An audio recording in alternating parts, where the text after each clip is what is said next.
மருத்துவராவது உங்கள் லட்சியமா? அரசு பள்ளி மாணவர்கள் உட்பட 1000க்கும் மேல் மருத்துவர்களை உருவாக்கிய ஸ்பெக்ட்ரா நீட் அகாடமியில் 2024க்கான நீட் கிராஷ் கோர்ஸ் வகுப்புகள் மார்ச் 20 முதல் ஆரம்பம். அட்மிஷன் நடைபெறுகிறது. நாகராஜ், நிறைய சந்தேகங்கள் விமர்சனங்கள்லாம் இருக்கு. பாயிண்டடா அதுக்கெல்லாம் எப்படி என்ன பதில் சொல்லுவீங்க? வேட்பாளர் தேர்வுல வியூகம் இல்ல, குழப்பம் தான் இருக்குன்றாங்களே. அதாவதுங்க, ஒரு விஷயம் தெளிவுபடுத்தணும். 1.5% ஓட்ல இருந்து பல மாநிலங்கள்ல ஆட்சியை பிடிச்ச கட்சி பாரதிய ஜனதா கட்சி. சோ எங்களுடைய வியூகம் என்னைக்கும் மக்கள் நலன் சார்ந்து இருக்கும். முதல்ல தெளிவிக்க விரும்புறேன். ரெண்டாவது, எங்க வேட்பாளர் பட்டியலாகட்டும், எங்களுடைய மொத்தமான வேட்பாளர் தேர்வாகட்டும், குடும்ப அரசியல் இல்லை, வாரிசு அரசியல் இல்லை, தாஜா அரசியல் இல்லை. யாரையும் தாஜா பண்ற அரசியல் பண்ணல, மொழி அரசியல் பண்ணல, இன அரசியல் பண்ணல, இல்ல வேண்டாம் அவர் இலவச அரசியல் பண்ணல. இல்ல நெல்சன் அவருனா அவரு லெனின் அவர்கள் சொல்லிக்கிறார்களோ பேசுறாரு கட்சி பத்தி, நான் சொல்லிக்கணும் இல்லையா? இலவச அரசியல் பண்ணல. உங்கள்கிட்ட ஒரு பிடிச்ச விஷயம் என்னன்னா, யார் மனதையும் புண்படுத்தாம நீங்க என்ன சொல்ல விரும்புறீங்களோ அதை மட்டும் தான் சொல்றீங்க.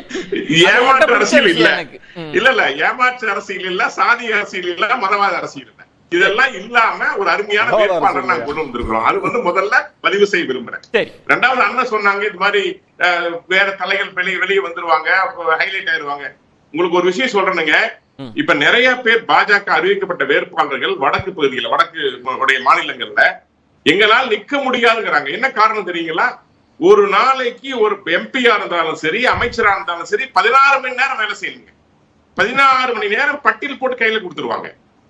கடுமையா உழைக்க பயந்துதான் வேண்டான்றாங்க வாய்ப்பை. 100% பல பேர் பணி செய்ய முடியலீங்க. மோடிஜி அளவுக்கு 18 மணி நேரம் அவர் வேலை செய்யறாரு.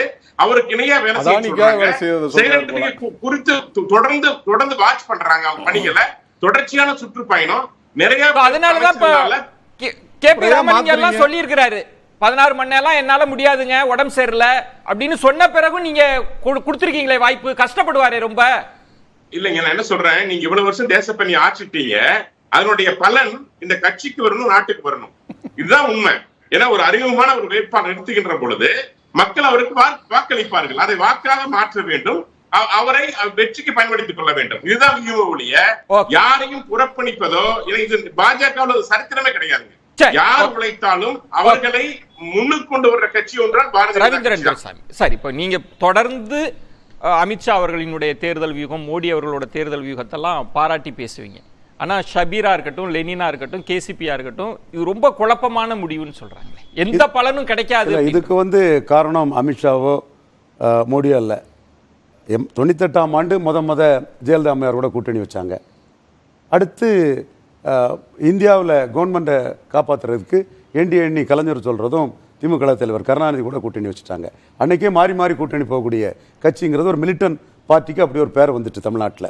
அப்போவே நம்ம பலம் ஒரு 4-5 எம்பி சீட்டுக்கு தகுதியான கட்சின்னு ஒரு பேர் வந்துட்டு. அன்னைக்கே 99லே நின்று ஃபைட் பண்ணியிருந்தாங்கன்னா வேற திசையில் போயிருக்கலாம். ஸோ இப்போ இந்த கட்சியோட ஒரு தன்மை, அங்கேயும் கூட்டணி இருப்பாங்க, இங்கேயும் கூட்டணி இருப்பாங்கங்கிற ஒரு தன்மை வந்துட்டு, அது நீண்ட காலம் ஓடின பிறகு இப்போ அண்ணாமலை தலைமையில் எஃபெக்டிவாக இந்த கட்சியை ஒரு பலமான கட்சியா உருவாக்குறதுக்கான முயற்சியில அந்த வாய்ப்பு கிடைச்சிருக்கு.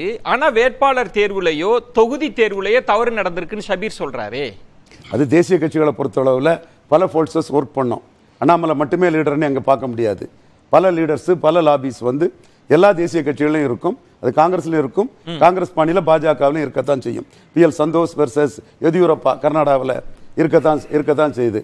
நம்ம எதியூரப்பா தமிழ்நாட்டில் அப்படி என்ன இருக்கு? இல்ல, தமிழ்நாட்டுக்குள்ள ரொம்ப சின்ன இடம். தமிழ்நாட்டுக்குள்ள சின்ன இடத்துக்குள்ளே ஒவ்வொரு கட்சிக்குள்ளேயும் அந்த மாதிரிப்பட்ட தன்மைகள் இருக்கும். ஒவ்வொரு தலைவர்களுக்கும் ஒரு கணக்கு. நீங்களும் ரொம்ப அனுபவம் வாய்ந்தவர்ன்றதுனால தமிழகத்தை தவிர்த்து கர்நாடகத்துல பேசினா யாரும் எல்லாருமே தெரிஞ்சவங்க, நண்பர்கள். சரி சரி. அது சோ ஒவ்வொருத்தருக்கும் அவங்க ஆஸ்பிரேஷன் இருக்கும். நம்ம எதிர்பார்ப்புல யாரும் குறுக்க வந்துடக்கூடாது. பிஜேபியை பொறுத்த அளவுல மோடி அமித்ஷா இப்ப என்ன பண்ணிருக்காங்கன்னா, தோத்தாலும் ரிவார்டு உண்டு. இப்போ முருகன் தோத்த ஒரு மாநில தலைவர், அது கற்பூர் கூட்டம், வேலை யாத்திரை எல்லாம் நடத்தினாரு. ஸோ அவருக்கு ஒரு ரிவார்டை கொடுத்துக்கிட்டு, நீங்க உங்களுக்கு மந்திரி பதவியும் ராஜ்யசபாவும் அஷூரன்ஸ் கொடுக்கப்பட்டிருக்குது என்றாலும் நீங்க நீலர்ல நின்று வாக்கு வங்கியை உயர்த்துங்க. ஜெயித்தா வெல்லன் குட், ஜெயிக்கலனாலும் பரவாயில்ல, ரிவார்டு. இது எல்லாருக்குமே வெற்றி தான்றீங்க. அப்ப நிக்கிற எல்லாருக்குமே அதுதான் நிக்கிறதுக்கு போட்டி போடுறாங்க. அதனாலதான் வெற்றியோ தோல்வியோ பாஜகவில் களத்துல நின்னா ரிவார்டு உண்டு. அப்படிதான் தோத்தவங்க தாங்க எல்லாரும் ரிவார்டு வாங்கியிருக்காங்க. மருத்துவராவது உங்கள் லட்சியமா? அரசு பள்ளி மாணவர்கள் உட்பட 1000த்திற்கும் மேல் மருத்துவர்களை உருவாக்கிய ஸ்பெக்ட்ரா நீட் அகாடமியில் 2024க்கான நீட் கிராஷ் கோர்ஸ் வகுப்புகள் மார்ச் 20 முதல் ஆரம்பம். அட்மிஷன் நடைபெறுகிறது.